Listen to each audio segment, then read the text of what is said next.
kí làwọn nǹkan tí wọ́n ń fi owó ìrànwọ́ orí epo èyí tí wọ́n ò san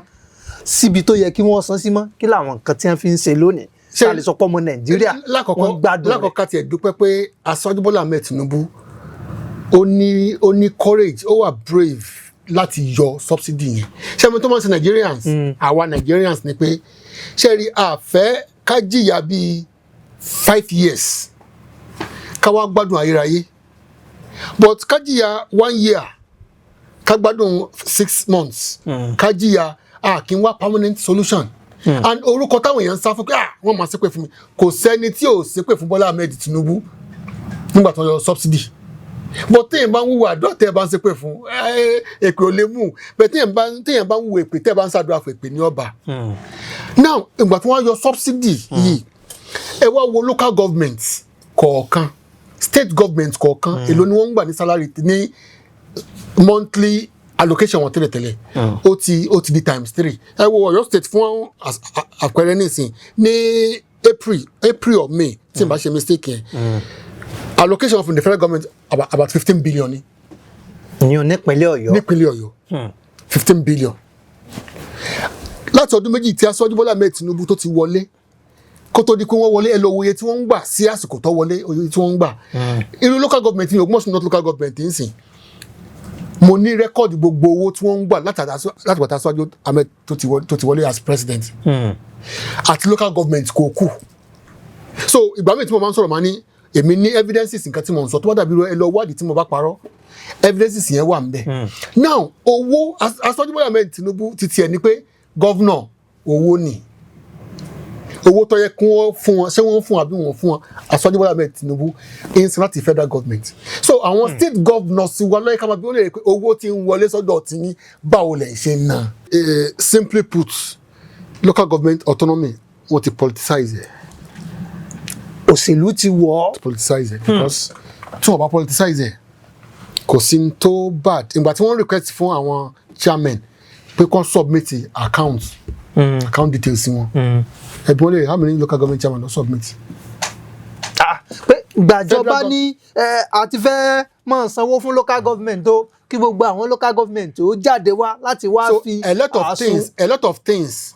kò wà clearly stated nínú gbogbo àwọn judgement kọ̀ọ̀kan tó ń wáyé lórí local government autonomy yẹn. so until tí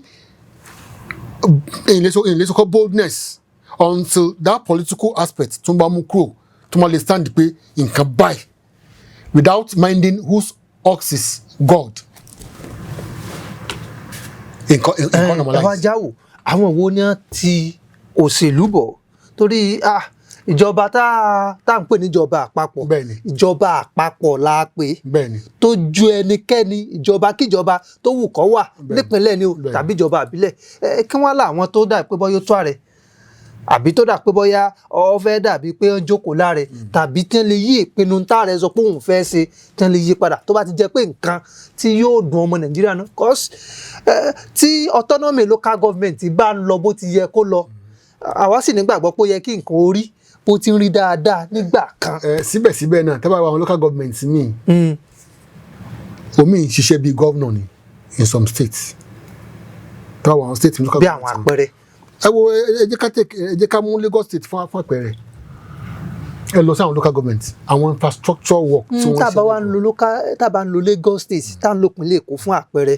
a mọ̀ wípé ọrọ̀ ajé bẹ̀rùn náà sọ ní ìsìn pé bí orílẹ̀-èdè kan ni o. nǹkan tá à ń sọ ní ìsìn ni pé local government chairman gọ́vnọ̀ Èkó orí tó mú wá kìí ṣe orí mẹ́jọ, one head náà ni yóò jókòó yóò ronú pẹ̀lú àwọn think tank, kí ni mo fẹ́ ṣe tí ó fẹ́ ṣe IGR fún mi. Ọ̀yọ́ state sáì ní IGR ni, ṣé sọ pé àní natural resources lọ́yọ́ state ni local government kọ̀ọ̀kan. so bí orí bá ṣe rí iman tell much lórí àwọn followers. You are welcome to Drive TV. If you're new to this channel, consider subscribing so you won't miss out any of our latest video. Ẹ kú dédé àkókò yìí níbi gbogbo tí ẹ ti láǹfààní àtòrí ọ̀fẹ́ láti máa wò wá gbọ́ wa lórí ìkànnì móhùnmáwòrán ìtàkùn ayélujára ìkànnì Drive TV, ibi tá a ti máa ń wà yín wọnú kùnkùndùn òótọ́ ọ̀rọ̀ èyí tí ò lẹ́jà bá kàn ná. Ẹgbẹ́yẹ̀wò rèé ètò kan níbi tí a ti máa ń ṣàgbéyẹ̀wò àwọn tó ń lọ láwùjọ wa, àwọn òrírí ohun tó ń ṣẹlẹ̀ bóyá nípa ètò òṣèlú ni tàbí nípa ètò ohun tó ń lọ láàrin ìlú láàrin ara wa. Ohun tá ò gbéyẹ̀wò fún tòní,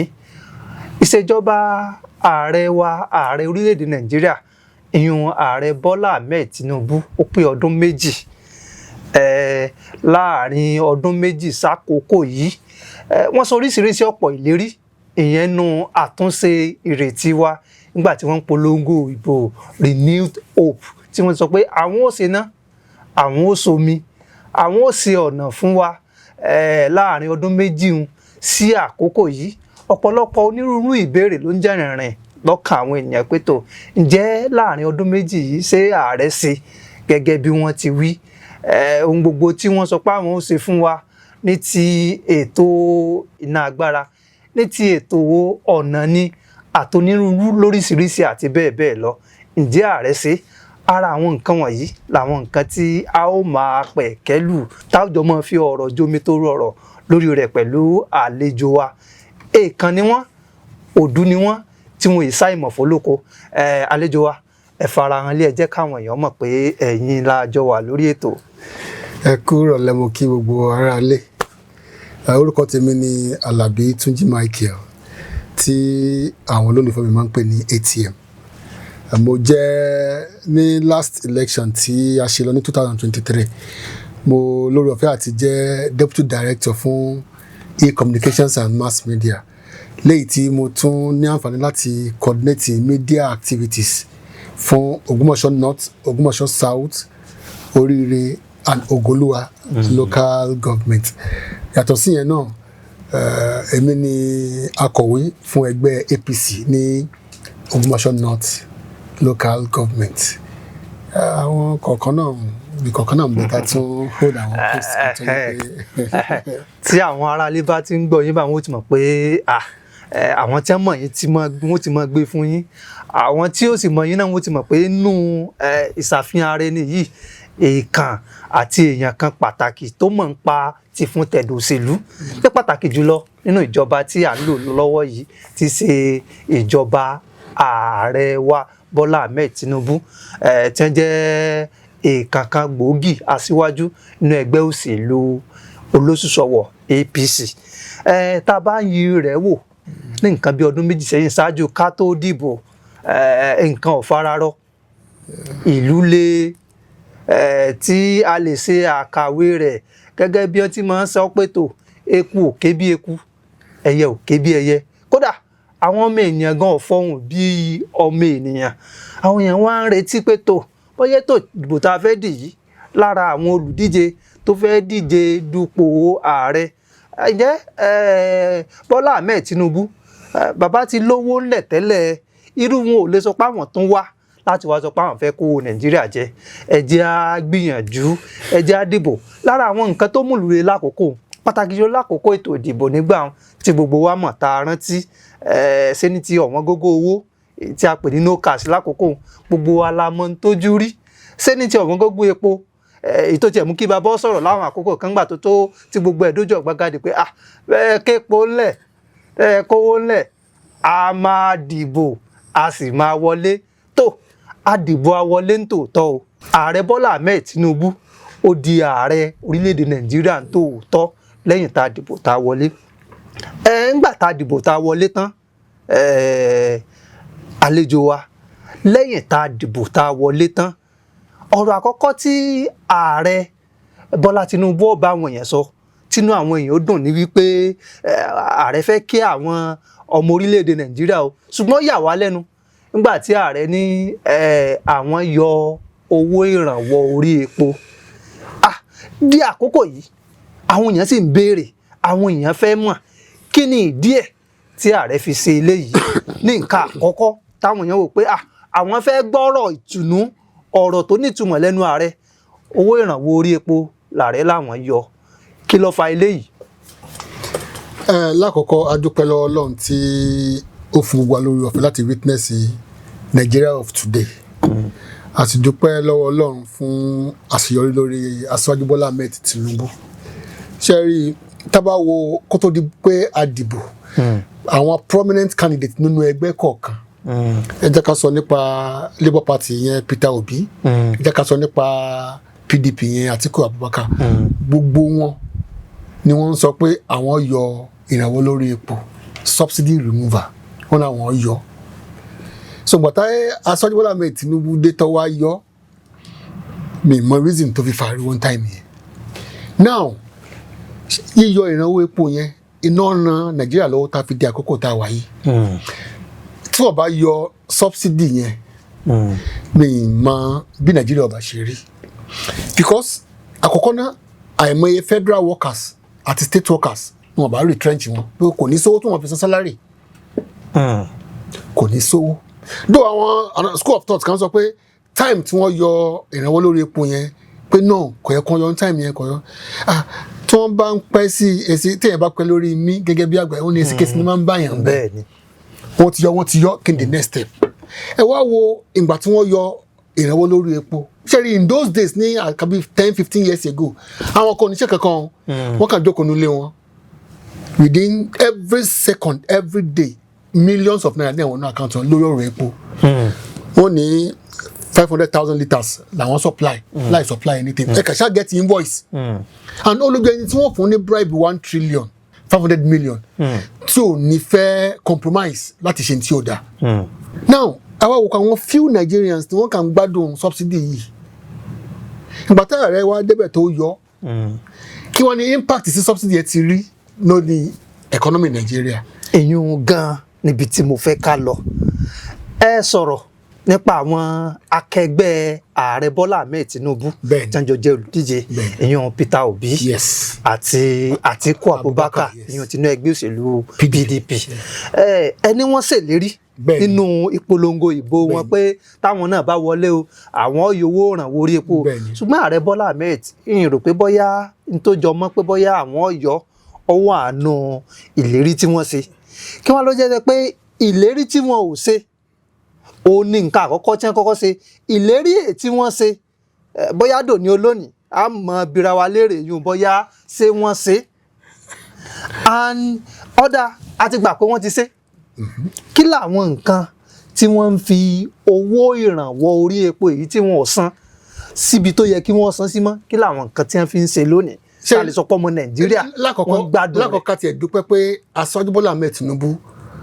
ó ní courage, ó wà brave láti yọ subsidy yẹn. Ṣé mo tó máa ń ṣe Nigerians àwa Nigerians ni pé ṣé rí àfẹ́ ká jìyà bíi 5 years ká wá gbádùn ayérayé, but ká jìyà 1 year ká gbádùn 6 months ká jìyà kí n wá permanent solution. And orúkọ táwọn èèyàn ń sá fún pé wọ́n máa ṣépè fún mi, kò sẹ́ni tí ò ṣépè fún Bọ́lá Ahmed Tinubu nígbà tó yọ subsidy. But téèyàn bá ń wúwo àdúrà tẹ́ ẹ bá ń ṣépè fún èpè ò lè mú, bẹ́ẹ̀ téèyàn bá ń wúwo èpè tẹ́ ẹ bá ń ṣàdúrà fún èpè ní ọba.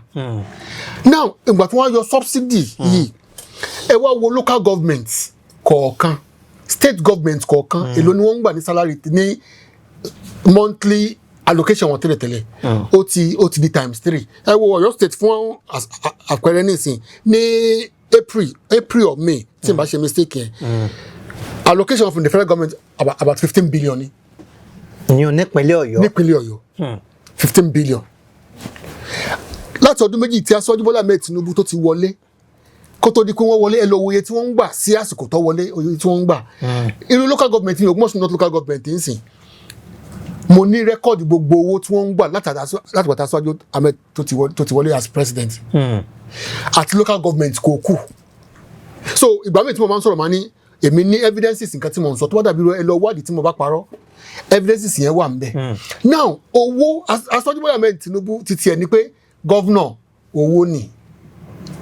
owó tó yẹ kí wọ́n fún wọn ṣé wọ́n fún àbí wọ́n fún wọn Aṣíwájú Bọ́lá Ahmed Tinubu ń sin láti federal government. So àwọn state governors wà lọ́yẹ̀ ká máa bí wọ́n lè rí pé owó tí ń wọlé sọ́dọ̀ tí ní báwo lẹ̀ ṣe ń ná. Ǹtẹ́ ń gbìyànjú àti sọ tọmọ Nàìjíríà náà sì ń gbọ́ báyìí ni pé owó ìrànwọ́ orí epo yìí tí ààrẹ yọ pé wọn ò san bó ti yẹ kí wọ́n san mọ́, wọ́n fi kún ara àwọn owó tí wọ́n san fáwọn gómìnà láti fi ṣàtúnṣe àti fi ṣètọ́jú àwọn ènìyàn nípínlẹ̀ wọn. Exactly, ẹ jẹ́ kí wọ́n sọ kíníkà fún yín pé ọ̀pọ̀lọpọ̀ governors ọ̀pọ̀lọpọ̀ state ni wọ́n ti jẹ gbèsè k'Aṣíwájú Bọ́lá Ahmed Tinubu kó tó dé. Ọ̀pọ̀lọpọ̀ state ni wọ́n ti san gbèsè padà. níbo ni wọ́n ti ń rówó tí wọ́n fi ń san gbèsè nítorí owó ìrànwọ́ tí ń wá láti federal government ni minimum wage or non minimum wage owó tí wọ́n fi kún owó àwọn òṣìṣẹ́ tí ó bá sí subsidy state governor owó ló fẹ́ sanwó ló fẹ́ lọ rí 85,000 80,000 tí ó máa san and dandan dẹ̀ ní nínú òfin Nigerian Labour Congress ẹ gbọ́dọ̀ increase salary wọn tó bá dé ọdún bíi márùn-ún Aṣọ́jú Ahmed lẹ́nu iṣẹ́ ìjọba tó bá ti wọnú ọdún márùn-ún. but Aṣọ́jú Ahmed nísìnyí wọ́n ti ṣòfin nísìnyí wọ́n ti reduce ẹ̀sọ́ ọdún mẹ́ta lẹ́yìn ọdún mẹ́ta wọ́n máa increase salary àwọn òṣìṣẹ́ so tí ẹ bá ti kó bá yọ subsidy remover yìí níbo ni wọ́n ti fẹ́ máa rówó san ọ̀pọ̀lọpọ̀ workers a lè blame wọn tí wọ́n bá rówó tí wọ́n san ó ti ṣẹlẹ̀ níjọ́ kìíní àná nàgbà tí ò sówó tí wọ́n dá àwọn òṣìṣẹ́ lẹ̀ tí wọ́n ṣe gbogbo ẹ̀ but nítorí àwọn subsidy táwọn kan ń gbádùn àwọn kan rí trillions billions ara minister petroleum ní Nàìjíríà náà àwọn iye tó kó gan tó finance Nàìjíríà láàrin 400 years ẹnìkan ṣoṣo nínú àwọn ìṣèjọba tó ti ré kọjá. So ìgbésẹ̀ tí Aṣọ́jú Bọ́lá Ahmed Tinubu tó gbé lákòókò yìí tó bá jẹ́ pé àwọn aṣáájú bíi ọdún bíi mẹ́ẹ̀ẹ́dógún sẹ́yìn wọ́n ní courage yẹn tó yẹ kó wọ́n nífẹ̀ẹ́ ìlú dáadáa tó wọ́n lọ gbé ìgbésẹ̀ yẹn ni Nàìjíríà ẹ máa rí àwọn Americans wọ́n kò ní America wọ́n náà fẹ́ wá gbé Nàìjíríà nítorí pé Nàìjíríà bá ti dájú báyìí lọ bẹ́ẹ̀ síbẹ̀síbẹ̀ náà Nàìjíríà work in progress ni àti ìdèbí tá à ń lọ but definitely ibi tá à ń ti ń bọ̀ kọ́ la wà àti kò níbi tá a wà. tẹ́ ẹ bá sọ pé owó ìrànwọ́ orí epo ó kún allocation àwọn gómìnà níjọba ìpínlẹ̀ wọn èmi ò tí ì gbà pẹ̀lú yín torí a ti rí gómìnà tó wá jáde tó gbé fún ìjọba àpapọ̀ wípé tó lẹ́nu gba wọn mọ̀ yówó ìrànwọ́ orí epo yìí rí pé nǹkan gbé pẹ́ẹ́lí sí i dòní olónìí wàhálà àti yíyọ owó ìrànwọ́ orí epo tó sì dá sí ọmọ orílẹ̀-èdè Nàìjíríà lára pàtàkì jùlọ àwọn mẹ̀kúnnù a rí pé ló mọ̀ wọ́n gógó wá débi wípé di àkókò yìí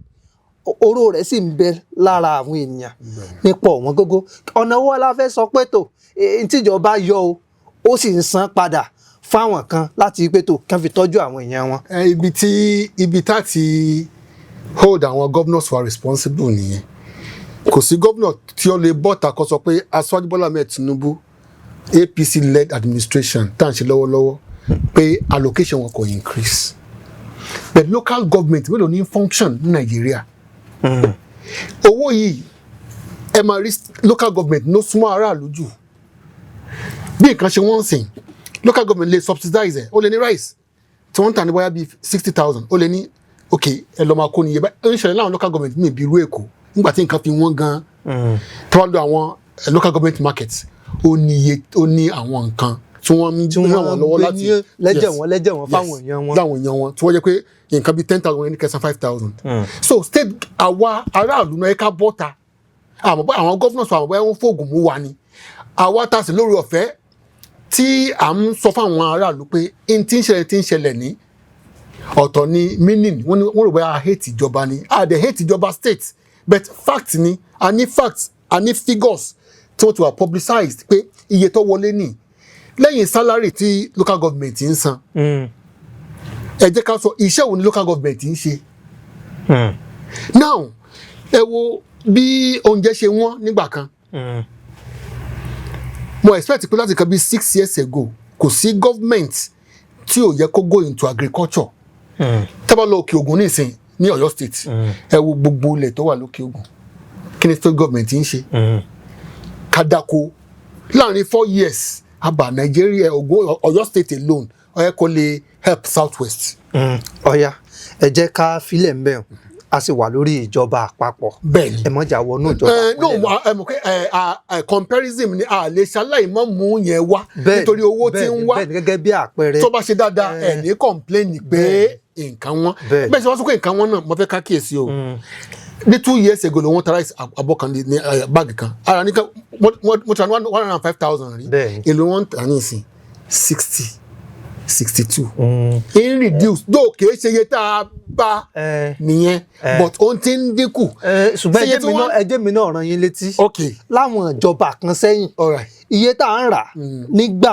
kọ́ là ń rà nígbà yìí and bẹ́ẹ̀ sì ṣe sọ pé tó ó ń dínwó ogun ọlá rí i pé ọ̀rọ̀ dàbí yọ́balẹ̀ labalábá wọnú igbó ni o bí ti ń lo òkè ní ń lọlẹ̀ bí ti ń lọ òkè ní ń lọlẹ̀ tá àti ilé dunnú tán ẹdúró ijó òní ní kọ́kọ́ pariwo pé tó gbogbo ẹ ti wálẹ̀ o láàrin ijọ́ kan sí kejì rẹ̀ látún ti rí pé kí wọ́n láyọ̀ táwọn sọ pé bóyá nínú ìjọba. market forces ní mo fẹ́ kẹ́ bí rẹ̀ aláwọ̀ yẹn ní outside nítòsí wa ń bì Ghana, Cote d'Ivoire, Liberia, Sudan ẹ jẹ́ ká bí wọ́n lè rẹ̀ pé ní láti 1999 tó fi dé 2015 èló ni wọ́n ń ta rice èló wọ́n ń ta cement èló wọ́n ń ta gbogbo nílùú wọn èló ni wọ́n ń ta nísìn ṣé di global ni gbogbo àgbáyé ni àwọn tó wà ní America àwọn tó wà ní Canada gbogbo wọn mọ̀ pé nǹkan wọn generally ní tí wọ́n máa ń dè mí ni pé àwọn tí wọ́n mọ̀ òtítọ́ gan ni wọ́n máa instigate àwọn èèyàn sí aráàlú èyí tẹ́ ń rà lọ́hùn ibi tẹ́ wà ọ̀wọ́n so COVID-19 tó ṣẹlẹ̀ pẹ̀lú ìjà Iran gbogbo wọn tó ń ṣẹlẹ̀ yẹn gbogbo ẹ wọnú ara wọn ó kún nǹkan tí ń affect the economy globally kì í ṣe Nigeria nìkan so nǹkan on reduce market forces ni ẹ wo epo nísìn Nigeria fake life là ń live tẹ́lẹ̀ Nigeria ọ̀ǹtí bàtà sọ́jú Bọ́lá Ahmed Tinubu débẹ̀ à ń ṣe ń live life Nigeria bó ṣe yẹ ká live ni ẹ̀mí tó ń fi ń.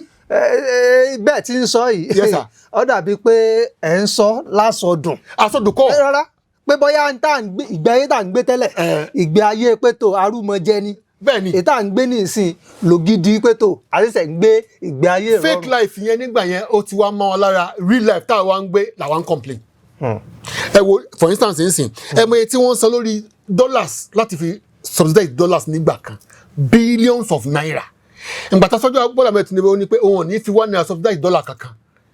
ẹ jẹ́ ká wà rí tọ́kì 1005 ní tọ́kì 1006 ní ẹ jẹ́ ká kó stabilize ẹ̀ náà bọ́pẹ́ bóyá ẹ̀mí táwọn èèyàn máa ṣe ni wọ́n kàn lọ sí bank wọ́n lọ gba dọ́là ní official rate wọ́n lè gbà ní bóyá bíi 500 wọ́n sì bọ́ta wọ́n tàbí 1400 1200 láì ṣe wàhálà kankan they are just making millions at the expense of our Nigerians and tí dọ́là bá ti ní issues kò sí bí ó ṣe ní affect imports and exports. ẹ wá jẹ́ ká ti bí ìbéèrè ń ti wà nù ara àwọn ìbéèrè tó wà ń bì pé lílọ sókè àti lílọ sílẹ̀ owó náírà èyí tó ń jìjàgbùdù pẹ̀lú ọrọ̀ ajé orílẹ̀-èdè Nàìjíríà kí ni ìjọba yín ń ṣe lórí rẹ̀. the only thing ni pé tí market bá ti stable a lè fẹ́ yẹn kù ṣe rí international trade gbogbo àgbáyé ni ìgbà míì yóò fluctuate ìgbà míì yóò stable ó lè stable for odidi ọdún mẹ́rin ọdún márùn ó lè reduce so bí ó ṣe máa rí nìyẹn yóò máa lọ bẹ yáde adé stage kẹtẹ kẹ a lè sọ pé kò lè kọjá rate báyìí yóò yà máa dín ni ọ̀ka balance ẹ wo epo ń sìn àti epo 1200 per litre rí bẹ́ẹ̀ni ara ní 8 something níjọba yìí náà ni 8 something náà ni nítorí subsidy removal tí wọ́n ṣe ni ntí orí ọ̀fẹ́ ta ní nìyẹn tí nǹkan bá wọ́n tí ó ń dẹ̀ ń ṣe àǹfààní fáwọn aráàlú tí èsì bóyá èèyàn méjì mẹ́ta ni wọ́n kàn ń gbádùn owó yẹn tí à ń dẹ̀ rí àwọn iṣẹ́ kọ̀ọ̀kan tí wọ́n ń fowó ìṣe kì í ṣe sálárì àbí nǹkan kan nìkan ni wọ́n ń fowó ìṣe o ẹ wọ̀ nàná ẹ wo tòsí wọ́n ń bì ní Ògbómọ̀ṣọ́ tá à ń sọ nísìn ẹ wọ̀ ná Federal Government College ń bì nísìn express tí ń bọ̀ láti Ìbàdàn lọ sí Ìlọrin ẹ wo àti 23 years ago lọ́nà yẹn ti wà ń bẹ̀ wọ́n ti ṣe díẹ̀ bẹ̀tẹ́ bá débẹ̀ ní ìṣẹ́ ìdìpẹ́ iṣẹ́ ń lọ ibi wọ́n ti ń ro ibi subsidy náà ni àti àwọn internal generated revenue kọ̀ọ̀kan tí ń wọlé náà ni wọ́n fi ń ṣe é so ọ̀tọ̀ ni kó ayowó ọ̀tọ̀ ni kábíyèsí pé bọ́ọ̀ wọ́n ṣe ń náwó ara àwọn ibi tí wọ́n ń náwó wá sí náà nìyẹn. inú ètò infrastructure tí àtúnṣe pàtàkì lọ níbi ètò ọ̀nà tẹ́ ẹ mójúdé tẹ́ ẹ mẹ́nubà nísìn ló jẹ́ ń béèrè láìpẹ́ yìí inú ètò ìṣúná tíjọba wa yà á lẹ̀ wọ́n ka àwọn ọ̀nà kan tàbá kíyèsí àwọn ọ̀nà dáadáa tí wọ́n kà kalẹ̀ wípé àwọn fẹ́ ṣe o àwọn ó ṣe o a rí àwọn ọ̀nà gẹ́gẹ́ bí wípé ó dàbí wípé pàṣẹ afẹ́ wà ń bẹ̀ tó tá bá wo gbogbo àwọn ìpínlẹ̀ tí wọ́n kọ́lẹ̀ pé àwọn fẹ́ ṣe ọ̀nà wọn a rí pé ó dàbí ẹni pé ìpínlẹ̀ bíi méjì tó jẹ́ gbé alátakò tá a sì mọ̀ pé àwọn náà nílò ọ̀nà jùlọ nínú ìjọba yìí ó fẹ́ dà pé bóyá ìjọba ẹ̀ fẹ́ fì sínú àwọn ìpínlẹ̀ tó jẹ́ ẹgbẹ́ òṣèlú wọn. ẹ̀yin fojú wo báyẹn ni scale of preference ni.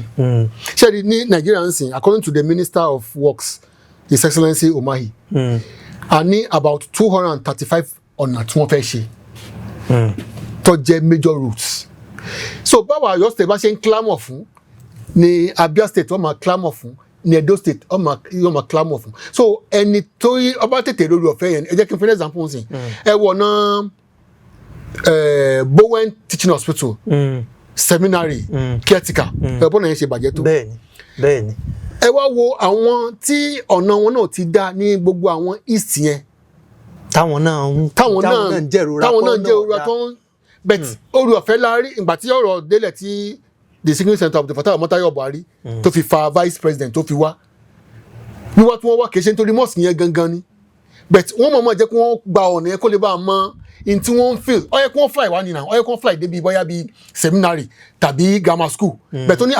ẹ jẹ́ kí wọ́n fly ní kí wọ́n dé Ìlọrin ọkọ̀ ni wọ́n fi gbé wọ́n rin ọ̀nà yẹn àwọn náà fi rí kò tó 3 days ni wọ́n ti bẹ̀rẹ̀ ṣiṣẹ́ lórí ọ̀nà yẹn contractor tó bẹ̀rẹ̀ iṣẹ́ wọn fún ₦1 kí ló dẹ̀ fà ni pé connectivity and integrity ẹ gẹ́ta ní ẹni sìn àwọn ọ̀nà tí wọ́n bá lẹ̀ tí wọn ò tí ì ṣe tí wọ́n wà lọ́rọ̀ federal government tí wọn ò tí ì ṣe ọ̀pọ̀ o so kìí ṣe pé bóyá wọ́n fèsì ibì kan bẹ́ẹ̀ bá ṣe lè lo influence láti gba nǹkan wá ni so influence àdúpẹ́ lọ́wọ́ Ọlọ́run àti irú distinguished senator of Fatai Ọmọ́táyọ̀ Buhari àti bàbá wa His Imperial Majesty Ọba Afọlábí Gandhi Ìṣọ̀ún Ògbómọ̀ṣọ́ àtàwọn gbogbo àwọn èèyàn tí Ọlọ́run lò tó jẹ́ kọ́nà yẹn kó ṣe kínní kó wá sí mu jẹ́ ọ̀pọ̀ náà yẹn ṣe rí nìsín èwo lè tàn ṣe náà so bá à ń ṣe tiwa làwọn kan náà wọ́n máa da àwọn yẹn náà láàmú so ẹ̀yìn tó kọ́kọ́ jẹ́ mọ́ lọ́wọ́ ni ẹ má wò pé bóyá ọ́fíìsì state kan no ẹ má jẹ́ ká fojú bóyá partial wò. tẹ́ ẹ bá sọ báwọn mo gbà pẹ̀lú yín ẹja ti bí wò lórí àwọn ọ̀wọ́n gógó nǹkan náà ni láìpẹ́ yìí àwọn kan ń kérora wípé owó tẹ́yìn ń sọ lẹ́ẹ̀kan pé tó owó ráìsì ń wálẹ̀ bákan náà owó epo ń wálẹ̀ àwọn kan kérora láwọn agbègbè kan ságbègbè kan wípé owó nǹkan tá à ń sọ wípé ń wálẹ̀ yìí ṣé kì í jẹ́ wípé àwọn kan kàn ń dọ́gbọ́n fi sọ̀rọ̀ wípé bóyá tó ẹja fara dẹ̀ wọ́n díẹ̀ tó bá tún yá ká tún yín òkè ẹ̀mẹ̀yìn olóṣèlú tẹ́ bá fẹ́ gbogbo náà sọ fún wa nísìnyí pé tó ebá aróyè epo ṣe bó wálẹ̀ bóyá tó bá tún ṣe díẹ̀ nígbà tá a bá wá fẹ́ dìbò gangan ẹ wàá mú kọ́ wálẹ̀ nígbà ẹ bá tún wá fẹ́ sọ pé ẹ fẹ́ wọlé sí àbẹ́fẹ́ sí ẹlẹ́ẹ̀kejì lẹ́bàá tún yín òkè ṣé kì í jẹ́ wípé ọgbọ́n òṣèlú yìí lẹ́ ń dá láàrin torí àwọn èèyàn ń ké ọmọ Nàìjíríà ń pariwo lórí pé nǹkan wọn o. ẹ má sọ pé àwọn èèyàn ń ké ẹ sọ pé à ń ké torí iye tí wọ́n ń tẹ̀yìn ra rice nèmi náà ń rà iye tẹ̀yìn ra epo ìnèmí náà ń rà. tí kò jẹ́ pé àwọn ráìsì kan wà tó yẹ pé ń sọ̀kalẹ̀ sí ọ̀rọ̀ iye tẹ̀yìn ra nèmi náà ń rà iye tẹ̀yìn ra yọ̀ lèmi náà ń rà the same market là ń jọ ná so kò sí pé bóyá special treatment wà fẹ́ nìkan kan but n tó jẹ́ kó tẹ̀ wá lọ́rùn tó jẹ́ kí bóyá torí pé a ti mọ ọ̀pọ̀lọpọ̀ nǹkan pé wọ́n ní bẹ́kún bá pẹ́ títí dalẹ́ kan ayọ̀ ń bọ̀ lówùúrọ̀ ìyà tá à ń jẹ yìí temporary ni kò sẹ́ni tí ó dùn mọ́ pé bí nǹkan ṣe le but ó bẹ́tà bó ṣe ṣẹlẹ̀ báyìí tí a sì ti rí changes pé nǹkan yìí ń wálẹ̀ ju kí nǹkan wá lọ rí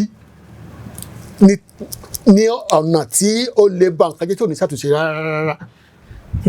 That is it and mo lè sọ lẹ́ẹ̀kan ni mo ní pé gbogbo àgbáyé pátápátá kò sí bí nǹkan ṣe stable nǹkan wá all over the world ni. ẹ wá jẹ́ làwọn èèyàn lọ́yẹ̀ ẹja tí bí wò dáadáa ẹ ń sọ àwọn nǹkan kan nípa wípé owó ìrànwọ́ orí epo ìtìjọba àpapọ̀ yọ yìí tìjọba Bọ́lá Ahmed Tinubu tí wọ́n láwọn yọ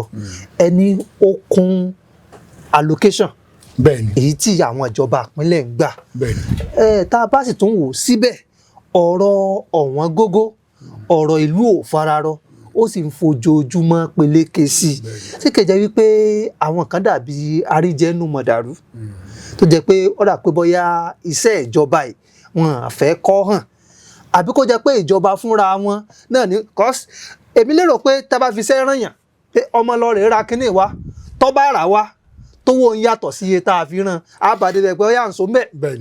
mẹ́ sí kẹjẹ pé ìjọba náà ní ń pa ìjọba náà ní ń lù ú. no ẹ lo Yorùbá kan lẹ́ẹ̀kan tínú mi dùn gan ní àwọn àríjẹnú màdàrú ṣẹlẹ̀ àwọn kan bẹ tó jẹ́ pé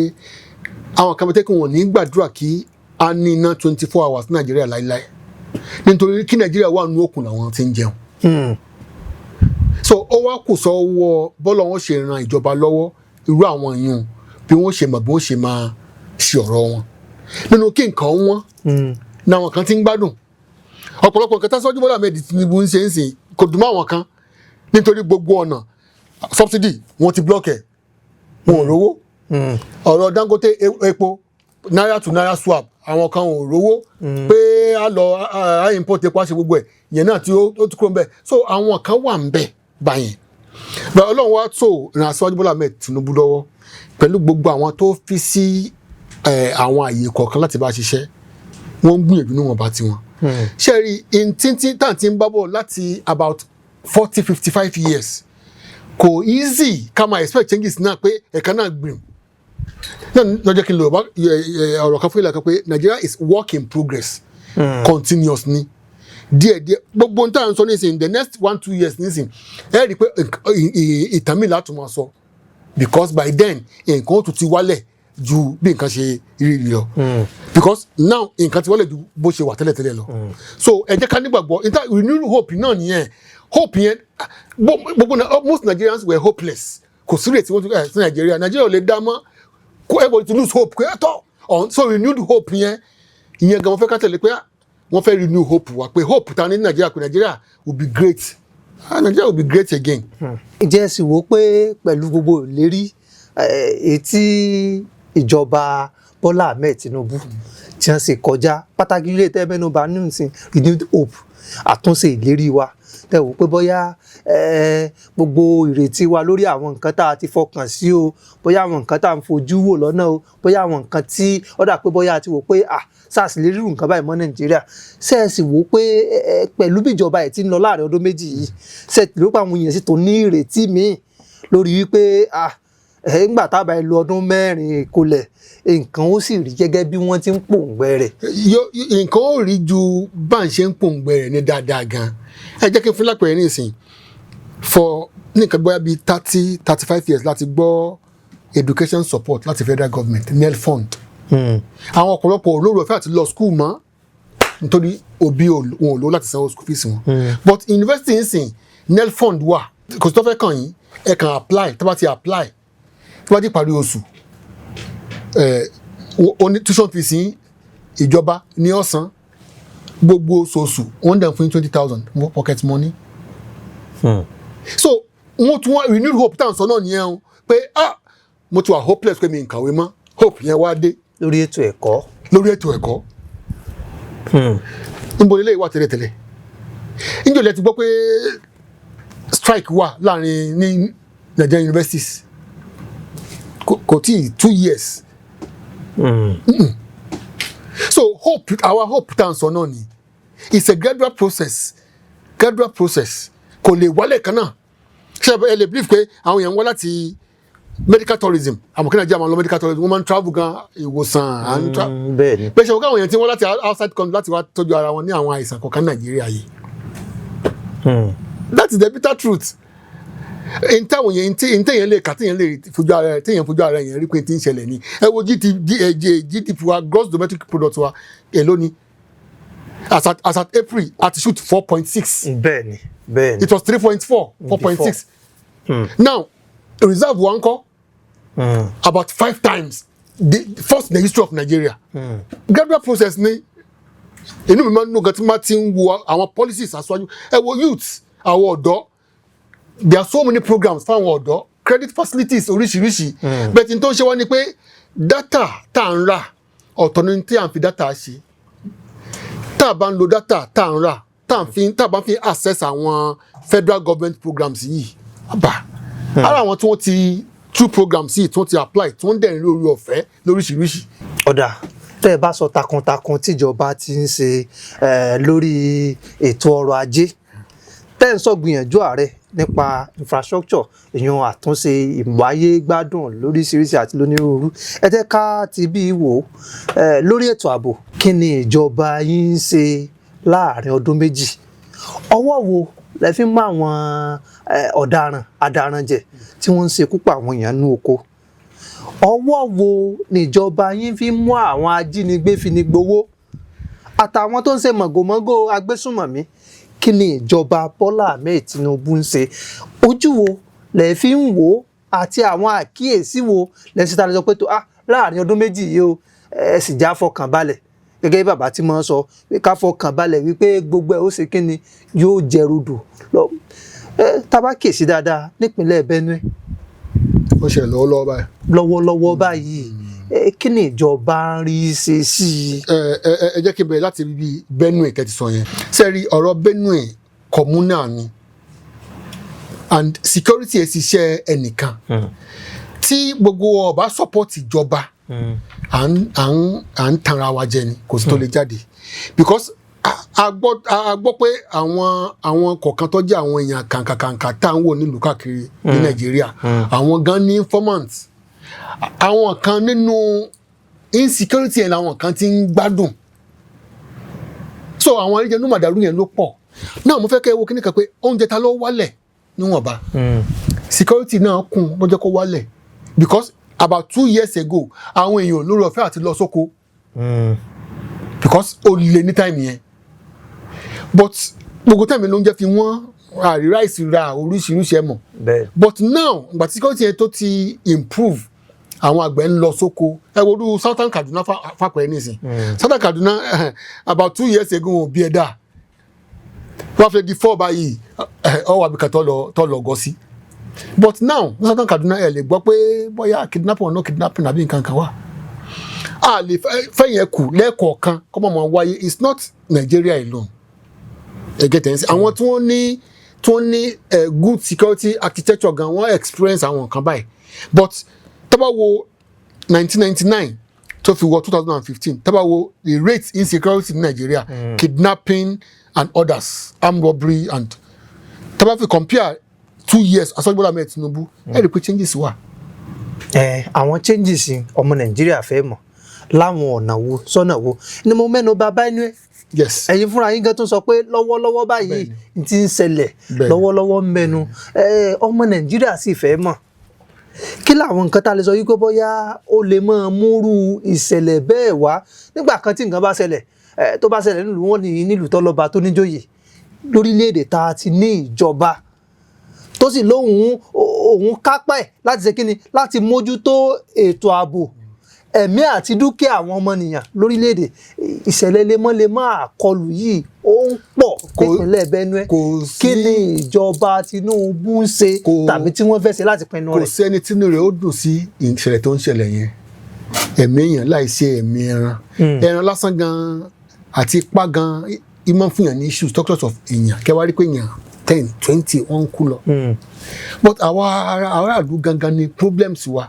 and àwọn lọ́balọ́ba ẹ jẹ́ ká dúró gẹ́gẹ́ bí ọba ẹ jẹ́ ká mọ́wọ́ kò ní òṣèlú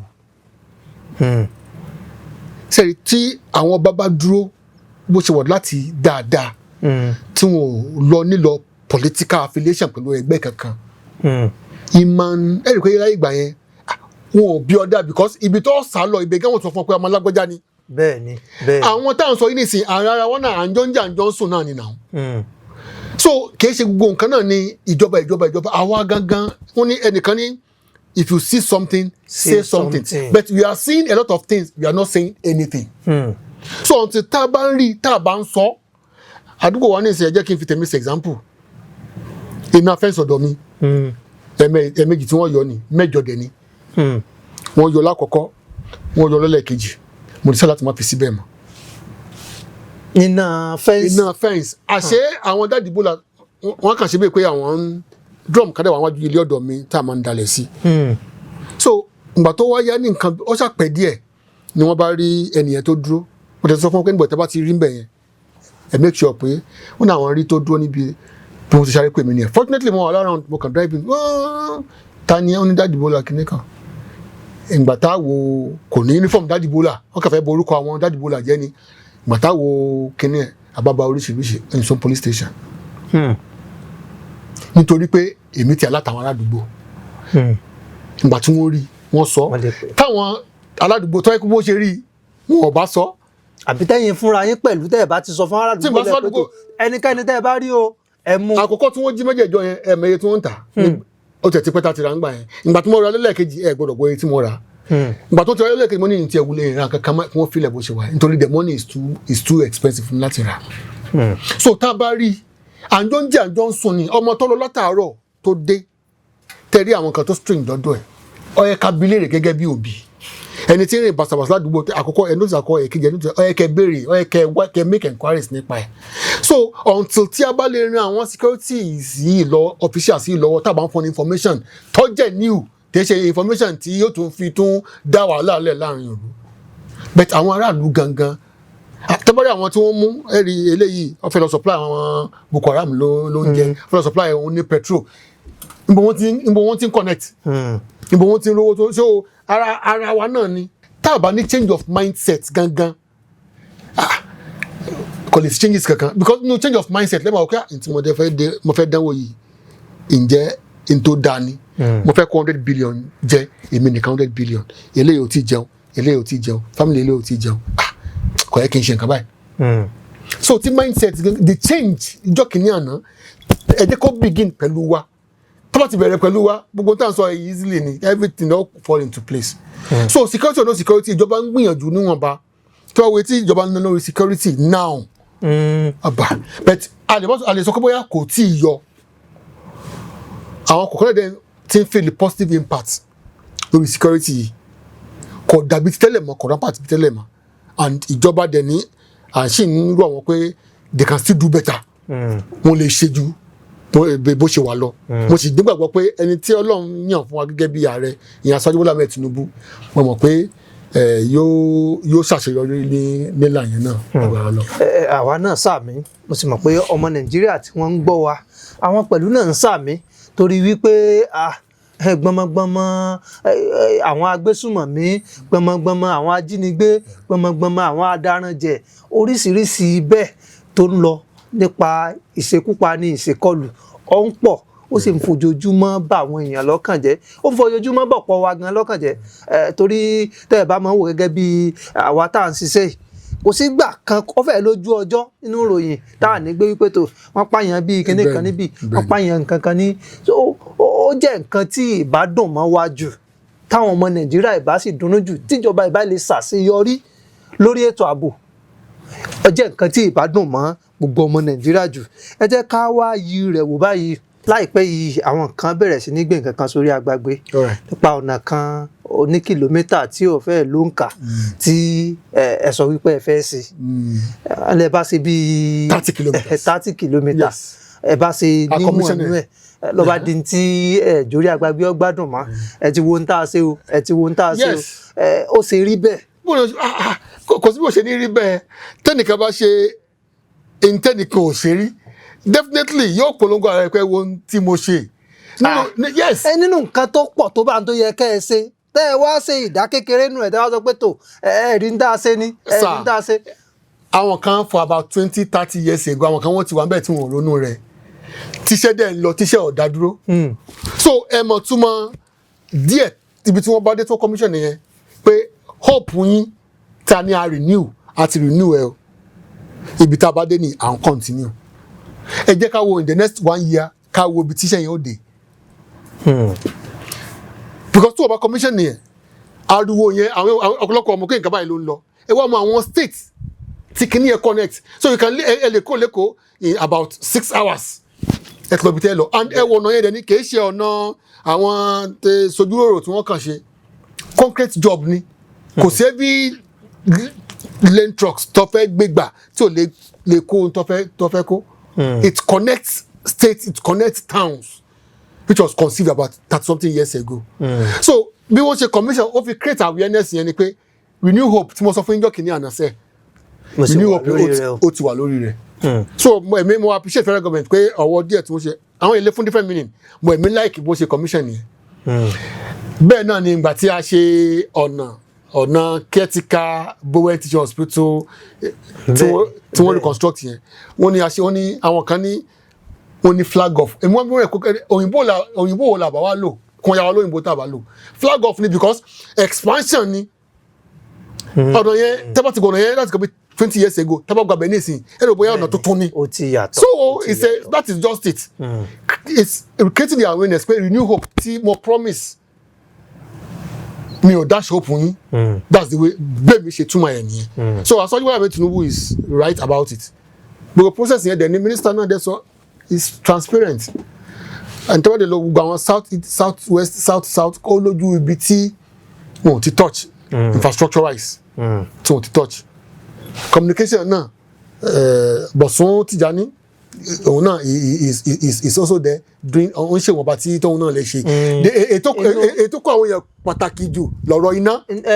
Lórí ti communication wọ́n ṣe tó dùn mọ́ gbogbo ọmọ Nàìjíríà nítorí pé ọmọ Nàìjíríà gan di sin wọ́n sì ń jẹ́ lẹ́nu èèyàn láfikún owó orí dátà tó mú gbogbo ẹ̀ di wípé tó lẹ́nu nísìn ẹ bá sọ wípé tó ní ìgbà kan tá a bẹ̀rẹ̀ pé tó àìsẹ̀fẹ́ máa sọ pé à ń lo fóònù àbí nǹkan ẹ bá ti ra dátà wàsó múrí 5 100 naira ẹ sì mọ̀ lò láàárín ọ̀sẹ̀ kan oṣù kan kò rí bẹ́ẹ̀ mọ́ nísìn o kí wọ́n lè sọ wípé bóyá ní orí communication èèyàn láàárín ẹ sọ wípé ẹ ṣe nǹkan tó nítumọ̀. Data ṣẹ́rí on this very issue increment yìí èmi máa ń fẹ́ kéèyàn ṣe comparison mu. Data network kọ̀ọ̀kan èlò wọn ń ta gig kọ̀ọ̀kan ẹ wá compare èyí tó ń ta gig kọ̀ọ̀kan ní neighboring countries tó súnmọ́ wa tó African countries kẹwàá lọ sí àwọn developed countries ẹ bèrè pé lòun ń ta data ẹ wá compare pé data tá à ń dá Nàìjíríà ń sìn so cheap ni àbó sì wọ́n bẹ́ẹ̀. Ṣùgbọ́n ẹjẹ́ àti bí wò ó kọ́sítà bá máa fi ra wá máa wí àwọn country kan pé báwọn kan ti rí láwọn country tẹ̀ ń sọ àwọn ní àwọn ètò ìrànwọ́ tíjọba ń ṣe fún wọn tó mú àwọn nǹkan míì rọrùn láti ẹ̀ ti lè sọ pé gbogbo ní ẹ̀ ń sọ kò ní wọ́n láti rà wọ́n rí gẹ́gẹ́ bí kódà ní ẹ̀ ń sọ pé tó ọwọ́n lọ́dọ̀ wọn àwọn rí gẹ́gẹ́ bí nǹkan tí ò tiẹ̀ wọ́n nítorí pé àwọn nǹkan táwọn pé tó tẹ́lẹ̀ tí wọ́n sọ pé wọ́n ọ jẹ́ ìrọ̀rùn lọ́dọ̀ tiwọn so tá a bá ń sọ̀rọ̀ wípé ọ̀wọ́n gógó ẹ mọ̀jà máa fi wé àwọn ibì kan bẹ́ẹ̀ náà wọ́n sọ̀rọ̀ kan láìpẹ́ o nígbà tá à ń sọ̀rọ̀ wípé tó epo ṣe àwọn Nàìjíríà àwọn ní àwọn kọ́ńtírì báyìí láwọn kọ́ńtírì báyìí ìyún láwọn kọ́ńtírì táwọn ò ní ohun àlùmọ́ọ́nì epo bíi tiwa lórílẹ̀‐èdè. Ní African countries àwọn kọ́ńtírì wo ló lépo jù ní Africa and in the world ẹ lọ bèrè pé tí wọ́n lépo tó jẹ́ pé táwọn náà lépo bíi tiwa Nàìjíríà tí wọ́n tú ẹ̀ tún ní jù wá lọ ẹ lọ òkú èlò wọn ń ta per litre epo wọn. Mo kàn fẹ́ kẹ́ ṣe research fúnra yín kẹ́ wá fi wá compare àyè tá à ń ra litre epo Nàìjíríà ọ̀wọ́n lọ́dọ̀ wa but comparatively ó sì wà cheaper compared to these countries táwọn náà lépo jù wá lọ. ẹ get dynamics yẹn ṣé ni àwọn other countries yẹn àwọn lè má filẹ̀ nítorí àwọn necessary infrastructure tó yẹ kó wà ó ti wà in place but ibì kan làwọn náà ti get miss yẹn IGR wọn àwọn míì ṣé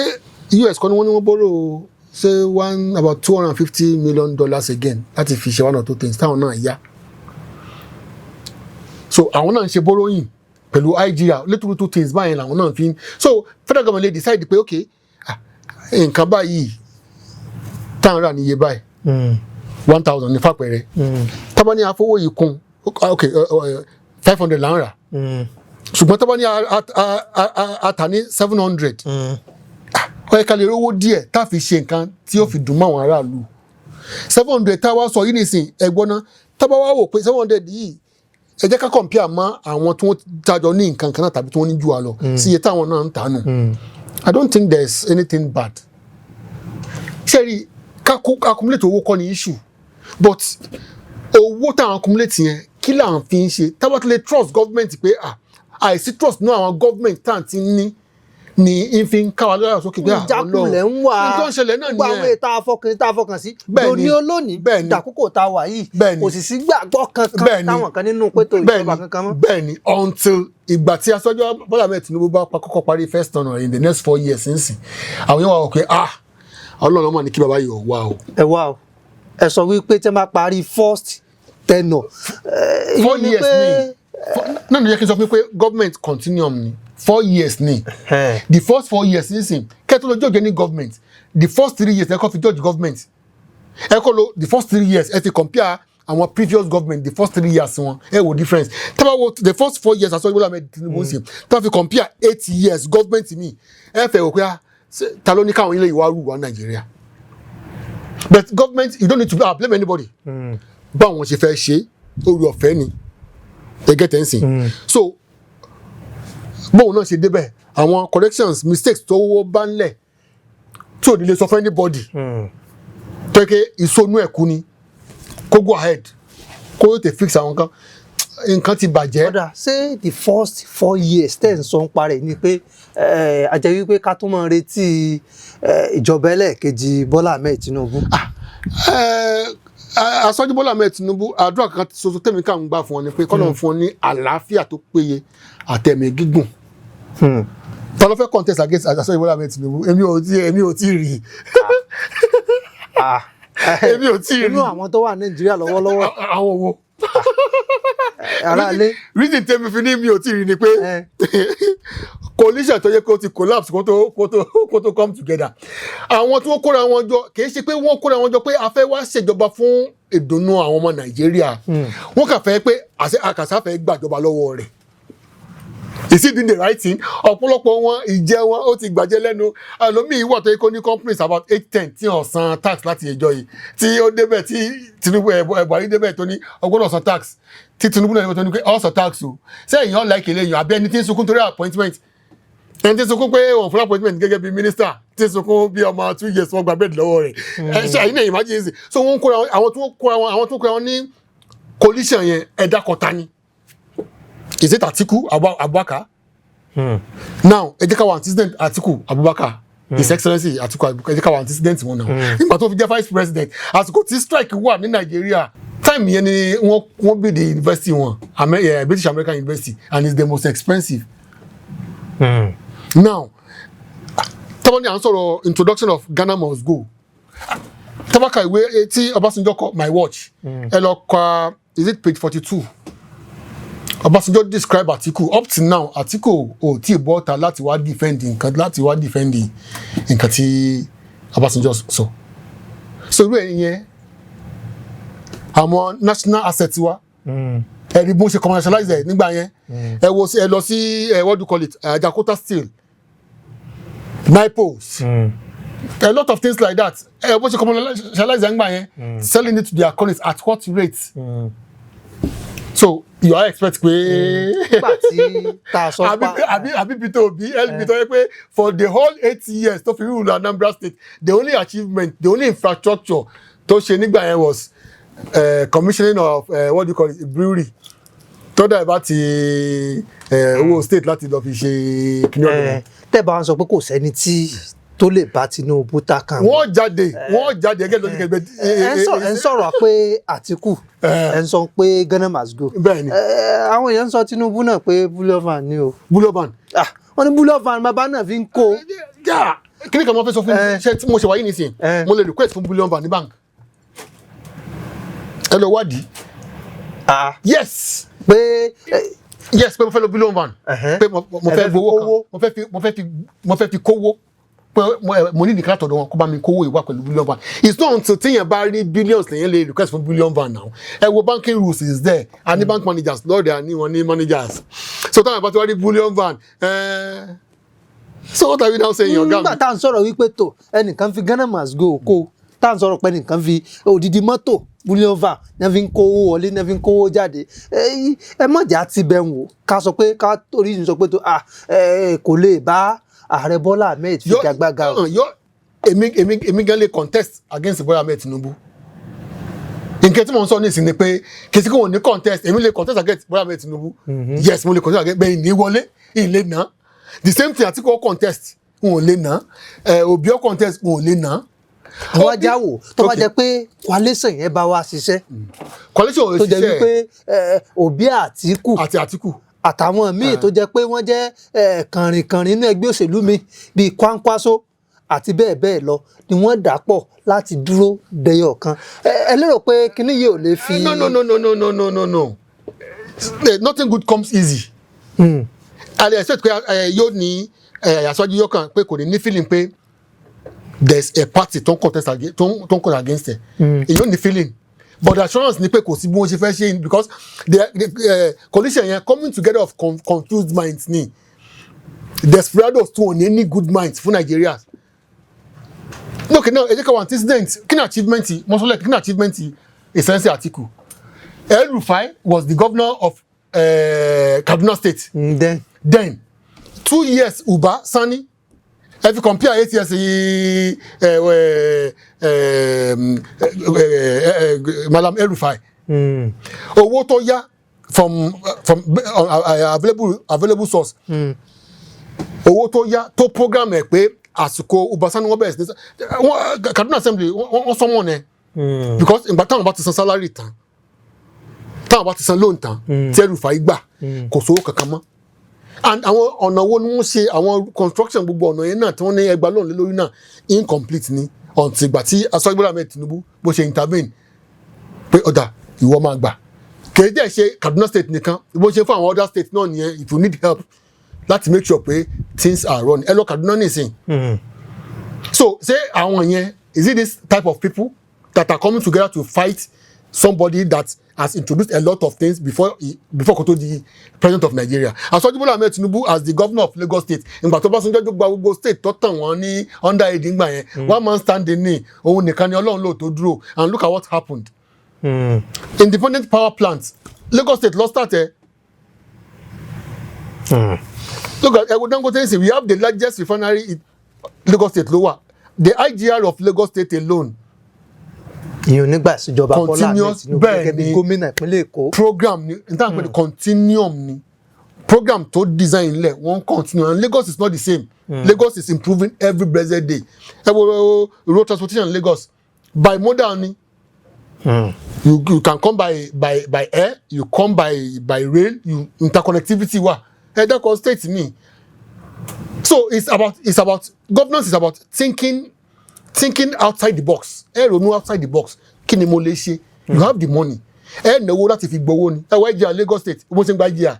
Bó ṣe ń gba náà wọ́n ná for the benefit of the people. Now, ẹ wá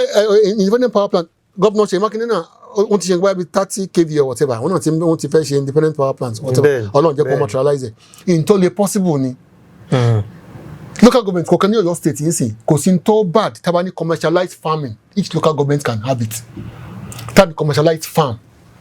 Ògbómọ̀ṣọ́ ní sin àní mango àní cashew. Tí government tó bá yáwó táwọn kan tó fowó ṣe ni kówó yẹn pọ̀. Ó better ju pé you borrow the money orí aráàlú ní ọmọ ta. Ẹ wá já tibẹ̀ ń chip yẹn lé lórí local government autonomy. Wọ́n ń pẹ̀kẹ́lù nílé aṣòfin ìjọba àpapọ̀ ní pẹ̀tọ̀ àbúwọ́lù yóò dọ̀hún yóò di ti owó yóò mọ ti àtòkè wá direct sí local government di àkókò yìí ó dà pé à ń wọnú ọdún kan lọ lọ́rọ̀ ti bẹ̀rẹ̀ sí ní lọ lóríṣiríṣi di àkókò yìí àwọn èèyàn lanú lẹ̀ lórí pẹ̀tọ̀ wọ́n fẹ́ kí nǹkan wọlé. Kí ni ìjọba ń ṣe lórí rẹ̀ láàrin ọdún méjì àti kí ni wọ́n ti ṣe? Sorry, simply put, local government autonomy wọ́n ti politicize ẹ̀. Òṣèlú ti wọ̀ ọ́. Politicize ẹ̀ because tí wọ́n bá politicize ẹ̀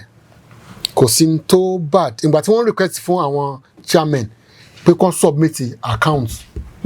details wọn. Ẹ̀bùn lè how many local government chairman don submit? Pé gbàjọba ní àti fẹ́ máa sanwó fún local government tó kí gbogbo àwọn local government tó jáde wá láti wá fi a lot of things kò wà clearly stated nínú gbogbo àwọn judgement kọ̀ọ̀kan tó ń wáyé lórí local government autonomy yẹn. So until tí in so boldness until that political aspect tó ń bá mú kúrò tó máa lè stand pé nǹkan báyìí without minding whose ox is God.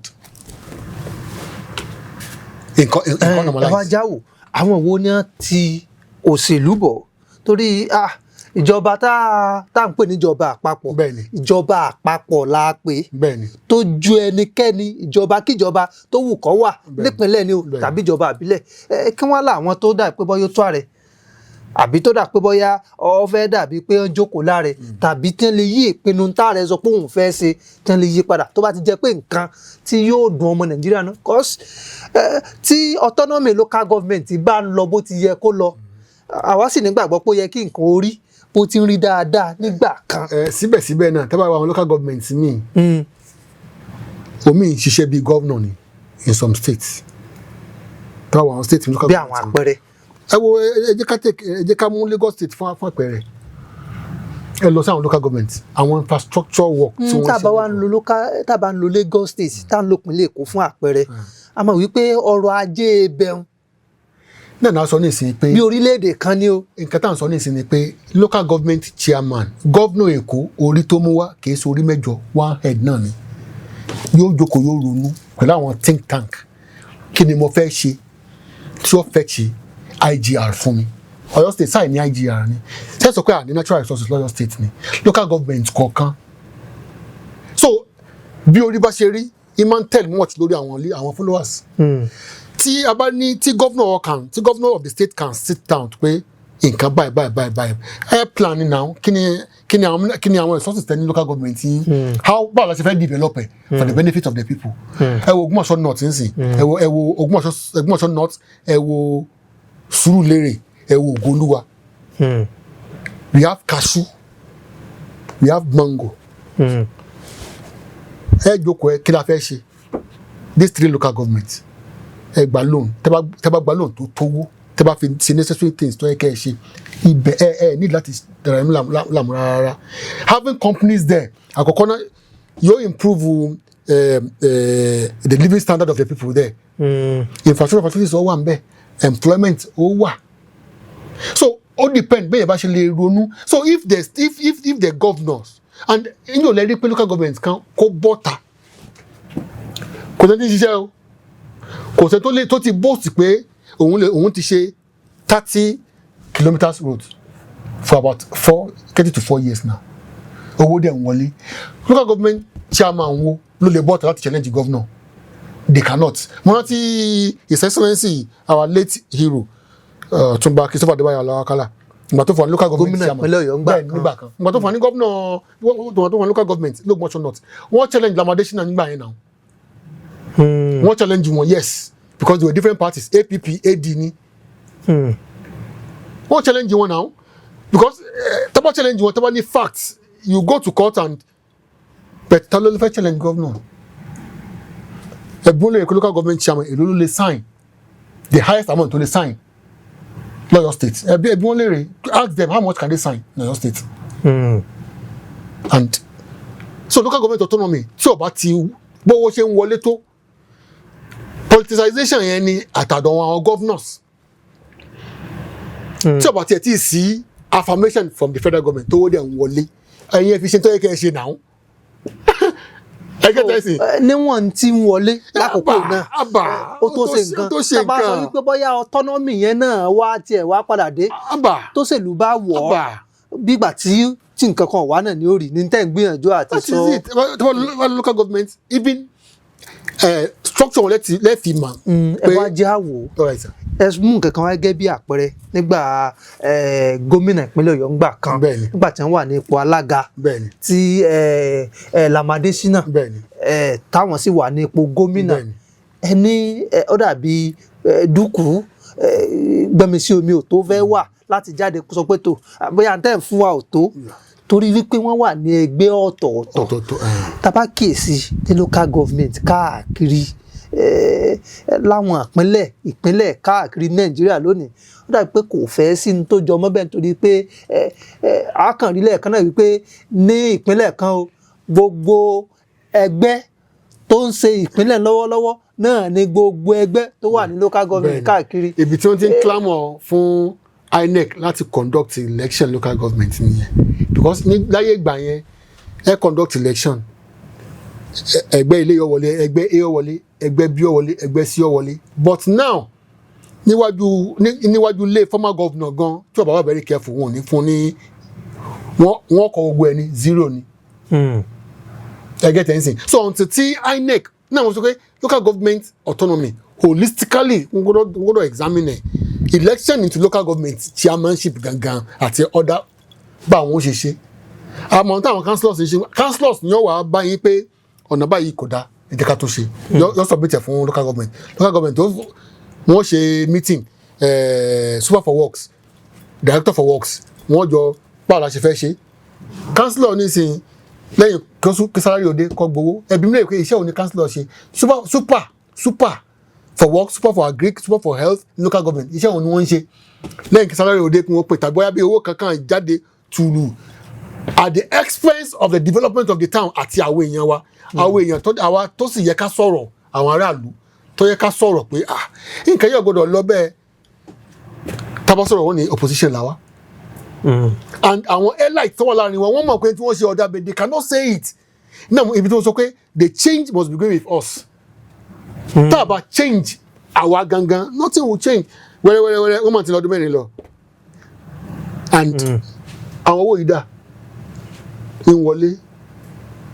nothing to show for it. So until tí gómìnà táwọn náà bá politicize táwọn náà bá níbẹ̀rù Ọlọ́run pé ok wọ́n ṣe holistic affirmation ni wọ́n ṣe o nítorí kémi ò ṣe máa ṣe local government yín ẹ gbà tẹ́bàtí local government mi ní Ògbómọ̀ṣọ́ yìí tí mọ́tò yín bá gbàbẹ̀ láàrin lẹ́ẹ̀mejì tí ó bá sọ́ra yóò ní nǹkan kan yóò lọ sí ara mọ́tò. And Ògbómọ̀ṣọ́ nígbà yẹn tí wọ́n mọ̀ wá ní gbogbo nǹkan rẹ̀ àní ọ̀nà tó dáa gbogbo ọ̀nà yẹn ló ti bàjẹ́ àwọn ọ̀nà tí bàbá Àyàndélé ọ̀nà tí bàbá wa Àlàó Akálà ọ̀nà wa tí Honorable Lámìjú Àlàó Akálà tó ṣe ń gbà tó fún local government chairman àwọn ọ̀nà yẹn là ń gbádùn tó fi dùn ní gbogbo àwọn yòókù ẹ̀bí wọn lè rè pé Ògbómọ̀ṣọ́ North Ògbómọ̀ṣọ́ South all the local government in Ògbómọ̀ṣọ́ zone and Ọ̀yọ́ state generally ẹ̀bí wọn lè rè pé àwọn ọ̀nà wọn ni wọ́n ṣe owó tí ń wọlé gbólówó yẹn ń lọ. So kejìká àwọn náà ń gbowó yẹn wọn ń kó sápò the money is not coming to them wọn ọ̀dẹ̀ lé sọ̀rọ̀ kó wọ́n impeach ẹ̀ náà. So for how long? So ṣé problem Tinubu nìyẹn? It's not Tinubu's problem. Ẹ wá já sọ ààrẹ àpapọ̀ ni. Bẹ́ẹ̀ni. Ó yẹ kí wọ́n lè rí nǹkan ṣe sí pé tó ọ̀yá o kò sí ní tá a fẹ́ ṣe sí o bá a ti fẹ́ ṣeré bá a sì ti ṣeré. Ṣebí wọ́n máa sọ pé wọ́n ní 2 good heads are better than 1 ni. And 36 governors. Ṣé gbogbo agbọ́dọ̀ sùn lójú kan náà ni? It's not possible now. So the greediness on the part of our governors, that is. So until they remove that greediness, ní nǹkan tó dá ní local government. Ìyẹn ni pé ká gbà wípé ọ̀pọ̀lọpọ̀ àwọn gómìnà ìpínlẹ̀ bẹ́ẹ̀ni yóò fọwọ́ sí kí autonomy ò ṣiṣẹ́. Kí ni tó bá dùn kúrò dáná owó local government mi ibi tó yẹ kó dé sí ni gbà governor kan wà supervisory role ni. Ètò bó o lẹ ti ná. Bó o lè ṣe náà báyìí okay fine. Ó dàbí kí owó máa wọlé in my name Alábí Túnjí Michael ní owó mi fi wọlé lóṣooṣù ìsìn owó sì tẹ̀ mí lọ́wọ́ ìmọ̀ káàrin rárá láti ní pé owó mi lọ́wọ́ wọlé ìkànnì lórí fóònù yóò wà tó pòórá fẹ́m. That is the simple analysis of how our local government is being run in most parts of the country. And tí o bá sí development dáadáa ní local government tí wọ́n bá rówó láti develop ọ̀nà àwọn ìyá ọlọ́jà gbogbo wọn yẹn. Tí bá wá ń lọ báyìí ariwo ìjọba àpapọ̀ náà láàmú pa kí ni ìjọba àpapọ̀ fẹ́ ṣe tí eléyìí ò fi ní jẹ́ wípé tó yọkàn máa lọ bá. Ẹ máa wo aṣọ Bọ́lá Ahmed Tinubu nǹkan tá expect kí wọ́n fẹ́ ṣe tẹ́lẹ̀ tá expect kó lè wáyé ó ti wáyé government ti wáyé lórí autonomy àbí. Bẹ́ẹ̀ni kò tí ń pẹ̀kẹ́ lù. bí shock ló jẹ́ fáwọn governors ó tẹ̀ tó governor wa nígbà yẹn everybody mọ̀ pé nǹkan bá because he all frown gan everybody rí táwọn chairman wa tí wọ́n ti lọ form táwọn ọ̀bágàn lọ kíní kan fine another step nìyẹn ẹ jẹ́ ká wo the next step tí ó wáyé ẹ jẹ́ máa wòran ìgbà tẹ́lẹ̀ yóò wáyé tájọ́ máa ń tásọ́jú Bọ́lá Ahmed ó ṣe tẹ́lẹ̀ yóò fi wáyé so ẹni tó ṣe irú nǹkan báyẹn kò ní máa wòran kí nǹkan máa lọ báyẹn ẹ jẹ́ ká wo last straw. inú retí wa tá a sì ń retí gẹ́gẹ́ bí àtúnṣe ìrètí kò lè máa lọ bẹ́ẹ̀. Ìjọba ó tún yóò ṣe nǹkan lórí ilé. Gẹ́gẹ́ bí àti ń sọ tá à ń pẹ́ ìkẹ́lù látẹ̀tẹ̀ kan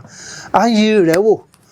láàárín ọdún méjì ohun tí ìjọba Bọ́lá Ahmed Tinubu jẹ́ ti ṣe tá a lè pè ní àṣeyọrí láwọn nǹkan tí à ń pẹ̀kẹ́lù pẹ̀lú àlejò wa mo sì mọ̀ pé ẹ̀yin náà ń gbádùn wa àti bí a ti ń sọ látẹ̀tẹ̀ kan ẹ̀yin pẹ̀lú náà fẹ́ dà pé bóyá ẹ fẹ́ ní bí àwọn ìbéèrè kan tàbí bí àwọn nǹkan kan tó dà pé